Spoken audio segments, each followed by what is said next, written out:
উদযাপনের অনুষ্ঠানের এ পর্যায়ে প্রধান অতিথির বক্তব্য প্রদান করবেন গণপ্রজাতন্ত্রী বাংলাদেশ সরকারের মাননীয় প্রধানমন্ত্রী জননেত্রী শেখ হাসিনা এমপি।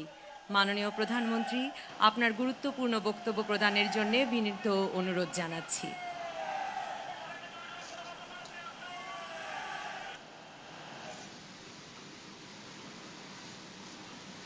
বিসমিল্লাহির রহমানির রহিম।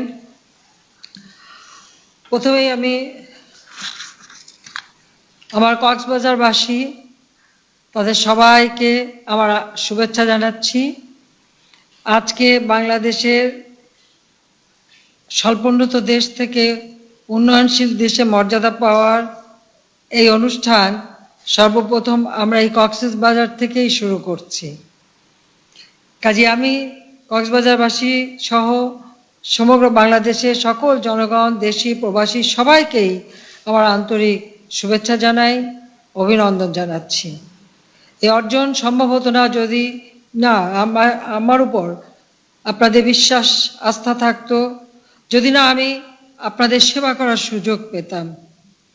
15ই আগস্ট বাবা, মা, ভাই, পরিবারের সব হারিয়েছিলাম, 2টি বোন শুধু বেঁচে ছিলাম। বিদেশের মাটিতে রিফিউজি হিসেবে থাকতে হয়েছে, ঘর ছাড়া, বাড়ি ছাড়া, পরিবার পরিজন ছাড়া। বাবা, মা, ভাই হারিয়ে সেই শোক ব্যথা বুকে নিয়েই দিন কাটাতে হয়েছে। কিন্তু সাথে সাথে একটা প্রতিজ্ঞা করেছিলাম আমরা 2 বোন মিলেই, যে আমার বাবার স্বপ্নকে বৃথা যেতে দেব না। তখন কোথা থেকে শক্তি পেয়েছি জানি না, কিন্তু সেই শোক ব্যথার মাঝেও এই প্রতিজ্ঞাটা আমরা করেছিলাম যে যখনই সুযোগ পাবো এদেশের মানুষের ভাগ্য পরিবর্তন করব, উন্নত জীবন নিশ্চিত করব। আজকের দিনে আমি পরম শ্রদ্ধাভরে স্মরণ করি আমার পিতা, জাতির পিতা বঙ্গবন্ধু শেখ মুজিবুর রহমানকে। শ্রদ্ধা জানাই জাতীয় 4 নেতা, 30 লক্ষ শহীদুর রকম মা বোনকে। আর 15ই আগস্ট বাবা, মা, ভাইদের হারিয়েছি, আজকে তাদের কথাও বারবার স্মরণ হয়। কক্সবাজার ছোটবেলা থেকে আমাদের কক্সবাজারে যাওয়ার একটা নিয়মিত বিষয় ছিল। যদিও আমরা তো আমার বাবাকে বেশি পাইনি, বেশিরভাগ সময় তো জেলেই থাকতেন, কিন্তু জেলখানা থেকে যখনই তিনি মুক্তি পেতেন প্রতিবারই শীতের সময় আমাদেরকে তিনি কক্সবাজার নিয়ে যেতেন। সেই 61 সাল থেকেই যাওয়া শুরু, বিশেষ করে 62 সালে প্রথম যাই, এরপরে 64 সাল, অর্থাৎ কারাগার থেকে মুক্তি পেলেই তিনি আমাদেরকে নিয়ে কক্সবাজার বেড়াতে যেতেন। তখনকার কক্সবাজার সেখানে কি ছিল, বিশাল বালুকাময়, এবং বাবার কাছ থেকে যে সব বিশ্বের সব থেকে বড় সমুদ্র সৈকত, 80 মাইল অর্থাৎ 124 কিলোমিটার দীর্ঘ বালুকাময় সমুদ্র সৈকত, যা পৃথিবীতে বিরল। এত দীর্ঘ বালুবেলা সহ সমুদ্র সৈকত কিন্তু আর কোথাও নাই, যা কক্সবাজারে আছে। এবং আমরা যখন কক্সবাজার যেতাম ছোট ছোট কটেজ ছিল, সে কটেজ ভাড়া করে থাকতে হতো। আর একটা মাত্র হোটেল পরবর্তীতে হয়, সাইমন হোটেল, তেমন আর কোনো কিছু ছিলই না বলতে গেলে। ওখানকার মানুষগুলির কোনো জীবন জীবিকার ব্যবস্থা ছিল না, নিতান্ত দারিদ্র্যের কষাঘাতে জর্জরিত ছিল।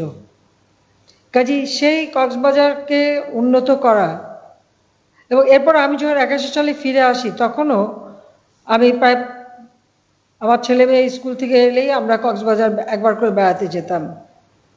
আর তাছাড়া আমি বদরখালীতে চিংড়ি চাষি, লবণ চাষিদের অধিকার নিয়ে আমরা সম্মেলন করেছি। কক্সবাজার, কুতুবদিয়া, মহেশখালী আমরা ঘুরেছি। সেন্ট মার্টিন দ্বীপ, ইউনানি, উখিয়া, এমন কোনো জায়গা নাই যেখানে আমি যাইনি। উখিয়াতেও তো আমার আব্বার সাথেও আমরা গিয়েছি, তখন ঘন জঙ্গল ছিল, জঙ্গলের ভিতর থেকে রাস্তা, সেই রাস্তা দিয়ে উখিয়ায় ডাকবাংলোতে আমরা ছিলাম। কাজে এই কক্সবাজার আমাদের বিশাল সমুদ্র সীমা, যা আপনারা জানেন যে 1974 সালে জাতির পিতা বঙ্গবন্ধু শেখ মুজিব একটা আইন করেছিলেন, যেখানে আমাদের সমুদ্র সীমা, আমাদের বিশাল সমুদ্র সীমায় যে অধিকারটা, সেই অধিকারটা তিনি নিশ্চিত করে গিয়েছিলেন। দুর্ভাগ্যের বিষয় হলো একদিকে মিয়ানমার, অপরদিকে ভারত। জাতির পিতার যে আইন, সেই আইনটা বাস্তবায়ন করার কোনো পদক্ষেপ ৭৫-এ 15ই আগস্টের পরে যারা ক্ষমতা আসে তারা নেয়নি। কেন নেয়নি সেটাই বড় প্রশ্ন।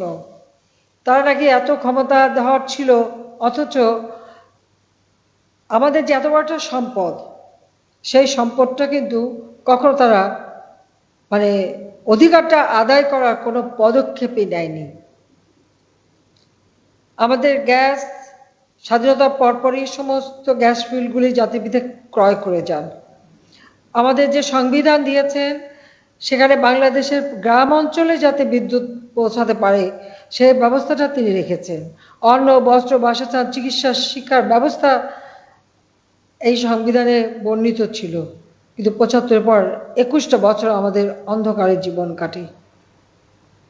বারবার আঘাত এসেছে, বাধা এসেছে। আমি নিজে দেখেছি, যতবার চেষ্টা করেছি, আর ক্ষমতায় আমাকে কিছুতেই আসতে দেবে না, কিন্তু সব বাধা অতিক্রম করে যখন ৯৬ সালে সরকারে আসি, তখন থেকেই বিভিন্ন পরিকল্পনা নিয়ে কাজ করতে শুরু করি। ৯৭ সালে ঘূর্ণিঝড় হয়েছিল।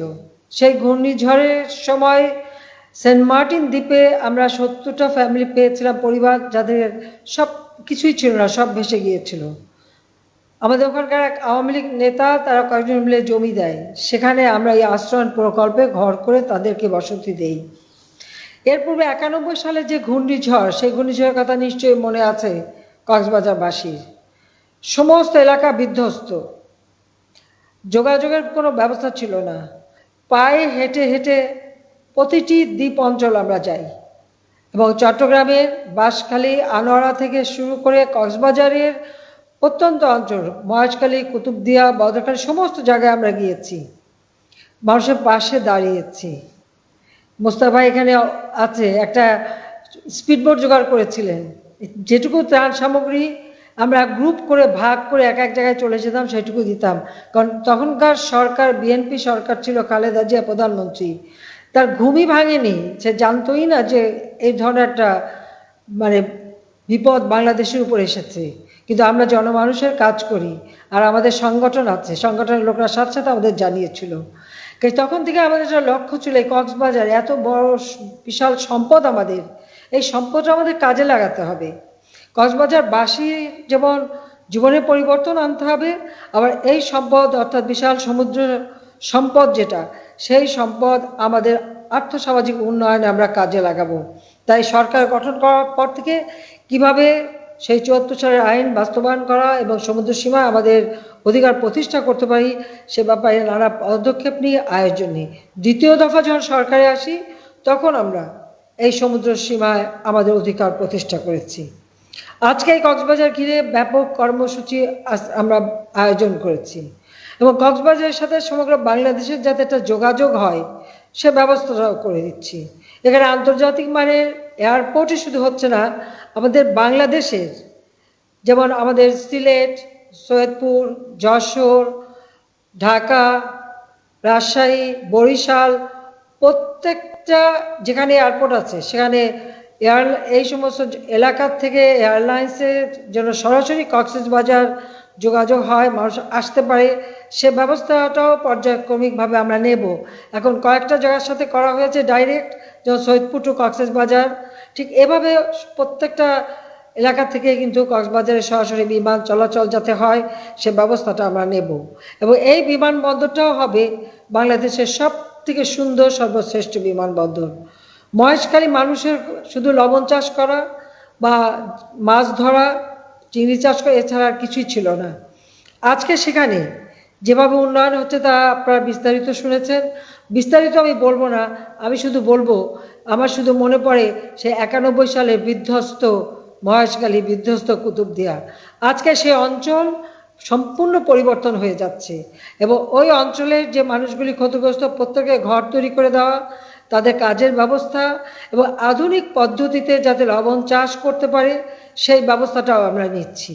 এবং শুধু তাই না, যারা মৎস্যজীবী জেলে সম্প্রদায় তাদের জন্য আমরা যে ক্রুজ স্কুলে, সেখানে ৯১ সালে ঘূর্ণিঝড়ে যারা মানে ঘর বাড়ি সব হারিয়ে বস্তি নিয়েছিল, আজকে তাদের জন্য যেমন আমরা ফ্ল্যাট বাড়ি তৈরি করে দিচ্ছি, পাশাপাশি সেখানে একটা আমরা শুটকি পল্লীও করে দেবো, অত্যন্ত আধুনিক শুটকি পল্লী সেখানে হবে, মানুষ দেখতে যাবে এবং সেখানে যেন আমাদের এই মৎস্যজীবীরা তারা জন্য বেঁচে থাকতে পারে সে ব্যবস্থাটাও আমরা নেব এবং যোগাযোগ ব্যবস্থারও আমরা উন্নতি করে দিচ্ছি। সেই সাথে সাথে ওই অঞ্চলে সাবরংয়ে আমরা বিশেষ অর্থনৈতিক অঞ্চল করে দিচ্ছি। পাশাপাশি আমাদের এই যে বিশাল সমুদ্র সৈকত, সেখানে পর্যটকদের আরও আকর্ষণীয় ভাবে যাতে আমরা উপস্থাপন করতে পারি পর্যটকদের কাছে আমাদের এই সমুদ্র সৈকত, তার ব্যবস্থা আমাদের নিতে হবে। এখানে আমাদের দেশের পর্যটকদের জন্য যেমন ব্যবস্থা থাকবে, বিদেশি পর্যটকদের জন্য আমরা বিশেষ একটা এলাকা আমরা পর্যটন কেন্দ্র করে দেব, যেখানে শুধু বিদেশিরা তাদের মতো করে তারা সেখানে আসতে পারবে এবং তারা বেড়াতে পারবে। সাবরং থেকে শুরু করে বিভিন্ন কয়েকটা জায়গা আমরা সুনির্দিষ্ট করেছি, সেখানে আমরা এই উন্নয়নটা করে দেব।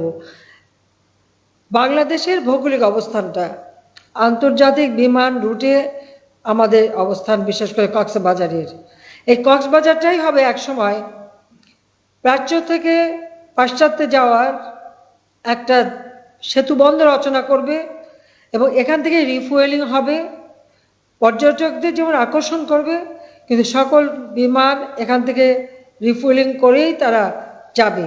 সেইভাবে আমরা এই অঞ্চলটা গড়ে তুলতে চাই। দীর্ঘদিন অবহেলিত একটি এলাকা, সেই এলাকাটায় এখন বিশাল কর্মযজ্ঞ চলছে, বাজেটের বিশাল অঙ্কের টাকা এখানে আমরা ব্যয় করছি। সেটা এই কারণে যে আমি নিজে দেখেছি সেই ছোটবেলা থেকেই যে এই অঞ্চলের মানুষের দুঃখ কষ্ট। আমাদের উন্নয়নটা শুধু একটা জায়গা না, আমরা সমগ্র বাংলাদেশ ব্যাপী উন্নয়ন করছি, কিন্তু এই জায়গাটা যেহেতু আধুনিক একটা নগর গড়ে তোলা, পাশাপাশি আমরা যেমন মেইন ড্রাইভের কাজ প্রথমবার শুরু করেছিলাম, আবার সেই মেইন ড্রাইভ করেছি এবং এই মেইন ড্রাইভ কক্সবাজার থেকে একেবারে মিরেরসরাই পর্যন্ত, অর্থাৎ মিরেরসরাই থেকে আনোয়ারা বাঁশখালী হয়ে একদম কক্সবাজার পর্যন্ত সরাসরি সমুদ্র পার দিয়ে আমরা মেইন ড্রাইভ তৈরি করব। কিছু কিছু অংশে কাজ হয়েছে, বাকিটাও করে দেব। এভাবে পুরো কক্সবাজারের আমরা উন্নয়ন করব। কক্সবাজার এমন একটা কেন্দ্র হবে যেখানে আমরা যেমন স্টেডিয়াম করে দিয়েছি, ফুটবল খেলা, হকি খেলা থেকে শুরু করে খেলাধুলা, আন্তর্জাতিক যত টুর্নামেন্ট এখানেই যত অনুষ্ঠিত হতে পারে সে ব্যবস্থাটাও আমরা করে দেব। পাশাপাশি ভবিষ্যতে এখানে বিরাট কনভেনশন সেন্টারও করা হবে, যা আমাদের অনেক আমরা আন্তর্জাতিক যত অনুষ্ঠান করি এই কক্সবাজারে যেন করতে পারি, এটাকে ঘিরেই বাংলাদেশের উন্নয়ন আরও গতিশীল হবে, আন্তর্জাতিকভাবে আরও মর্যাদাশীল হবে, সেইভাবেই আমরা কাজ করে যাচ্ছি। আমাদের নির্বাচনী ইশতেহার 2008 সাল থেকে 2018 সাল, 2008, 2014, 2018 প্রতিবারই আমরা নতুন নতুন একটা থিম নিয়ে এসেছিলাম। আর আমরা যে নির্বাচনে প্রতিশ্রুতি দিই সেটা আমরা ভুলে যাই না, ইশতেহার সামনে রেখেই আমরা উন্নয়ন প্রকল্প নিই। কাজে এবারেও আমাদের যেটা ছিল যে তরুণ সমাজকে একটা উন্নত জীবন দেওয়া, শিক্ষায় দীক্ষায় আধুনিক বিজ্ঞান প্রযুক্তি শিক্ষায় যেন তারা গড়ে উঠতে পারে, তাই আমাদের মূল লক্ষ্যটা ছিল এবং যে থিমটা ছিল সেটা হচ্ছে তারুণ্যের শক্তি, বাংলাদেশের সমৃদ্ধি। এই তরুণরা আমাদের বিরাট সম্পদ, তাদের কর্মসংস্থান, তাদের শিক্ষা দীক্ষা, তাদের ভোকেশনাল ট্রেনিং, সেইভাবে আমরা ব্যাপক কাজ করে যাচ্ছি। কাজে আমি আজকে এটুকুই বলবো, আমাদের সোনাদিয়া চমৎকার একটা দ্বীপ, আমরা সেখানে ইকো পার্ক করে দেবো, সেটাও পর্যটন কেন্দ্র হিসেবেই উন্নত হবে। কাজে কক্সবাজারের কোনো অংশ বাদ যাবে না, সব এলাকায় ব্যাপক উন্নয়ন হচ্ছে, আরও উন্নয়ন হবে। আপনাদের সহযোগিতায় এই উন্নয়নের কাজ যেমন করে যাচ্ছি, ক্ষতিগ্রস্তদের পুনর্বাসনের ব্যবস্থা নিয়েছি। কাজে আজকে বাংলাদেশ উন্নয়নশীল দেশের মর্যাদা পেয়েছে। বাংলাদেশের প্রতিটি ঘর আলোকিত করেছি, শতভাগ বিদ্যুৎ দিয়েছি। বাংলাদেশের কোনো মানুষ গৃহহারা থাকবে না।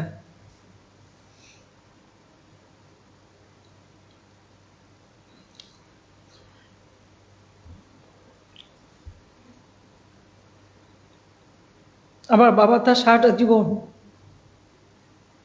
এদেশের মানুষের জন্য উৎসর্গ করেছিলেন। আমরা সন্তান হিসেবে খুব অল্প সময় তাকে পেয়েছি। এবং আপনারা জানেন ডেভিড ফ্রস্টের সাথে যে ইন্টারভিউটা তিনি দিয়েছিলেন সেখানে বলেছিলেন যে তিনি বাংলাদেশের মানুষকেই বেশি ভালোবাসেন। তার সবথেকে বড় দুর্বলতাটা কি সেটা জিজ্ঞেস করেছিল সেই সাংবাদিক। তিনি বলেছিলেন, আমি বাংলাদেশের মানুষকে অতিরিক্ত ভালোবাসি। যে মানুষগুলিকে তিনি এত গভীরভাবে ভালোবাসতেন সেই মানুষগুলির ভাগ্য পরিবর্তন করা, এটাই তো আমার একমাত্র লক্ষ্য। নিজের জীবনে কোনো চাওয়া পাওয়া নেই, শুধু একটা কথাই চিন্তা করি যে দেশের মানুষের জন্য কতটুকু করতে পারলাম, কতটুকু দিতে পারলাম। বাংলাদেশের মানুষ যখন ভালো থাকে, বাংলাদেশের মানুষের মুখে যখন হাসি ফোটে, সেটাই তো সব থেকে জীবনে বড় পাওয়া। এর থেকে আর বড় পাওয়া তো আর কিছু নেই। অনেক বাধা, অনেক ঘাত প্রতিঘাতের মধ্যে দিয়ে আমাকে চলতে হয়েছে, বারবার আমার উপর আঘাত এসেছে, কিন্তু আমি কিন্তু পিছিয়ে যাইনি। আমি চেষ্টা করে গেছি এদেশের মানুষের জন্য কিছু করে যেতে, এদেশের মানুষের ভাগ্য পরিবর্তন করতে। ঠিক যেভাবে আমার বাবার কাছ থেকে বর্ণনা শুনতাম, যেভাবে তিনি বলতেন যে বাংলাদেশ কীভাবে উন্নতি করবেন, ঠিক সেই কাজগুলি করে যাওয়ার পদক্ষেপ নিয়েছি। তারই শুভ ফল আজ দেশবাসী পাচ্ছে। আজকে আমরা উন্নয়নশীল দেশের মর্যাদা পেয়েছি। এই মর্যাদা ধরে রেখেই আমাদের সামনের দিকে এগিয়ে যেতে হবে, যেন আমরা উন্নত সমৃদ্ধশালী বাংলাদেশ করতে পারি, যেটা জাতির পিতার স্বপ্ন ছিল। কক্সবাজারবাসী, আজকে সত্যি আমার নিজেরই কষ্ট হচ্ছে যে আমি এখানে উপস্থিত থাকতে পারলাম না। যে কক্সবাজার বারবার গিয়েছি, কত সভা করেছি, আমরা সমুদ্র সৈকতেও জনসভা করেছি, প্রত্যেকটা দ্বীপ অঞ্চলে সভা করেছি, আমাদের পার্লামেন্ট চলছে, তাছাড়া অনেকগুলি কর্মসূচি ছিল, যে কারণে ওখানে সরাসরি উপস্থিত হতে পারলাম না। তবে 2008-এ নির্বাচনী ইস্তাহারে বলেছিলাম ডিজিটাল বাংলাদেশ গড়ে তুলব। আজকে ডিজিটাল বাংলাদেশ গড়ে তুলেছি। সমগ্র দেশে প্রতি ইউনিয়নে আমরা ব্রডব্যান্ড এবং স্যাটেলাইট বঙ্গবন্ধু 1 উৎক্ষেপণ করে যোগাযোগ করেছি। আধুনিক প্রযুক্তি যোগাযোগের মাধ্যমেই আজ আপনাদের সামনে উপস্থিত হতে পেরেছি। তাতে একটা সুবিধা হচ্ছে সবাইকে খুব ভালোভাবে দেখতে পাচ্ছি, সেটাই আমার সবথেকে বড় সান্ত্বনা যে আপনাদের দেখতে পাচ্ছি। তবে হয়তো আমারও বয়স হয়েছে, কিন্তু নিশ্চয়ই একবার আসবো কক্সবাজার, সকলের সঙ্গে আবার দেখা হবে। জাতির পিতার স্বপ্ন পূরণ করা, এটাই আমাদের লক্ষ্য। আমরা কক্সবাজারে সড়ক পথের উন্নয়ন করে দিচ্ছি। রেল লাইন দীর্ঘদিনের একটা দাবি, আজকে সেই রেল লাইন ঢাকা থেকে চট্টগ্রাম, চট্টগ্রাম থেকে কক্সবাজার হয়ে গুন্দুম পর্যন্ত এই রেল লাইন সম্প্রসারিত হবে। আধুনিক রেল স্টেশন হয়ে যাচ্ছে। আপনারা দেখবেন যে যা কিছু করছে সবই অত্যন্ত চমৎকার এবং মডার্ন করে দিচ্ছি, আধুনিক করে দিচ্ছি, যাতে করে এই কক্সবাজারবাসীর মানুষ, তাদের জন্য আর কোনো জীবনে দুঃখ না থাকে। জীবন জীবিকার সুযোগ তাদের জন্য আমরা সৃষ্টি করে দিয়ে যাচ্ছি। উন্নত সমৃদ্ধ বাংলাদেশ গড়ে তোলার পদক্ষেপ আমরা নিচ্ছি, আর এখান থেকেই সব থেকে বেশি কাজ হচ্ছে। কাজে এই কাজগুলি যেন যথাযথভাবে সম্পন্ন হয় এবং বাংলাদেশ আজকে যে অপ্রতিরোধ্য গতিতে এগিয়ে যাচ্ছে, সেই অগ্রযাত্রা যেন আমরা অব্যাহত রাখতে পারি, প্রজন্মের পর প্রজন্ম যেন সুন্দরভাবে বাঁচতে পারি, সেই প্ল্যানও আমি করে দিয়েছি। ডেল্টা প্ল্যান 2100 করে দিয়েছে, এই বদ্বীপটাকে আরও সুন্দর করে গড়ে তুলে যেতে, যেন প্রজন্মের পর প্রজন্ম সুন্দরভাবে জীবন জীবিকা করতে পারে, সেই ব্যবস্থা আমরা করে যাচ্ছি।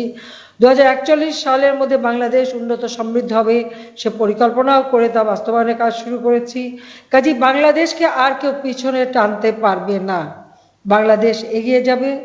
বাংলাদেশ জাতির পিতার স্বপ্নের সোনার বাংলা হিসেবে আমরা গড়ে তুলব। আমি ধন্যবাদ জানাই আমার সহকর্মীরা, সরকারি অসরকারি সামরিক বেসামরিক সকলেই আমি বলবো অত্যন্ত আন্তরিকতার সাথে কাজ করেছে। আমাদের উন্নয়ন প্রকল্প প্রণয়ন, বাস্তবায়ন, প্রতিটি ক্ষেত্রে সকলে দিন রাত অক্লান্ত পরিশ্রম করেছে, কারো কোনো কর্মঘণ্টা ছিল না। কারণ আমিও কাজ করি, কাজে সবাই বাধ্য হয়ে কাজই করে।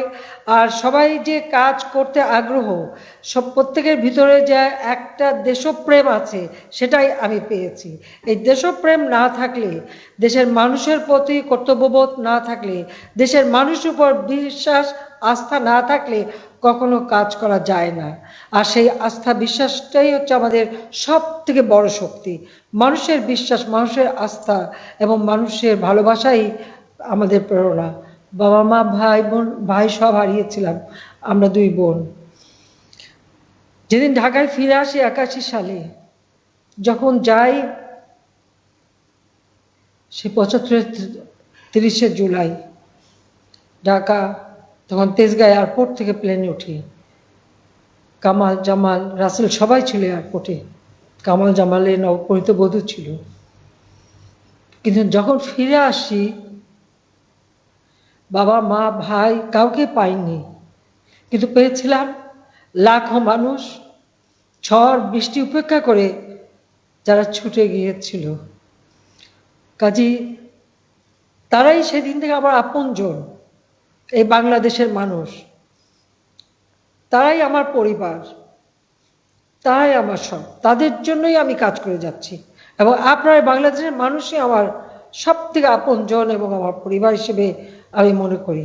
কাজে সেইভাবেই আমি আপনাদের মাঝেই হারানো বাবা, হারানো মা, আর ভাইয়ের স্নেহ ভালোবাসা ফিরে পেয়েছি। কাজে আপনাদের জন্য জীবনটা দিতেও আমি এতটুকু কুণ্ঠিত না। এদেশের মানুষের ভাগ্য পরিবর্তন যত বাধাই আসুক তা আমরা করে যাবই। সবাই সুন্দর জীবন পাবে, উন্নত জীবন পাবেন, সুন্দর থাকবেন। কক্সবাজারবাসী সহ সমগ্র বাংলাদেশের মানুষের কাছে সেটাই আমার প্রতিজ্ঞা যে আপনাদের ভাগ্য পরিবর্তনে প্রয়োজনে বাবার মতো আমি জীবন দিয়ে যাব, রক্ত দিয়ে যাব, কিন্তু মানুষের ভাগ্য পরিবর্তনে কাজ করে যাব। যতক্ষণ আমার শ্বাস আছে ততক্ষণ আপনাদের পাশে, আপনাদের উন্নয়নে আমি কাজ করে যাব। আপনারা ভালো থাকেন, সুস্থ থাকেন, ভবিষ্যতে দেখা হবে। খোদা হাফেজ। উন্নয়নশীল দেশ হিসেবে আমরা যে মর্যাদা নিয়েছি, দেশে বিদেশে আজকে সেই মর্যাদা নিয়ে মাথা উঁচু করে বাঙালি চলতে পারে। কাজে এই চলার জন্য থেমে না যায়, এটুকুই শুধু আমার চাওয়া। সবাই ভালো থাকেন, সুস্থ থাকেন। খোদা হাফেজ। জয় বাংলা, জয় বঙ্গবন্ধু। বাংলাদেশ চিরজীবী হোক।